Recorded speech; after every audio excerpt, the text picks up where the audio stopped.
guest experience that I had this year, which was quite memorable, was a teacher from Portland, Oregon, who wanted to see something else in Belfast that wasn't actually on his tour itinerary, which was to go to a local cemetery, which, I remember once being asked when these people were totally Titanic mad. So I took him to the cemetery, and then I took him to the local pub beside the cemetery. And one of the big questions was, where's Jack buried?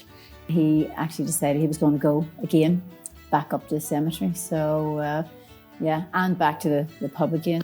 And I'm going, where's Jack buried? I felt like I was telling the child that there was no Santa Claus, you know, the whole film had been mixed up with the reality of it all.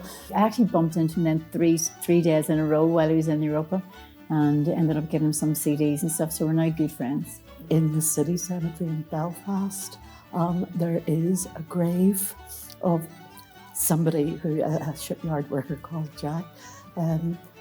But that's the reality of it. It was a wee bit disappointing having to tell him that there was no Jack.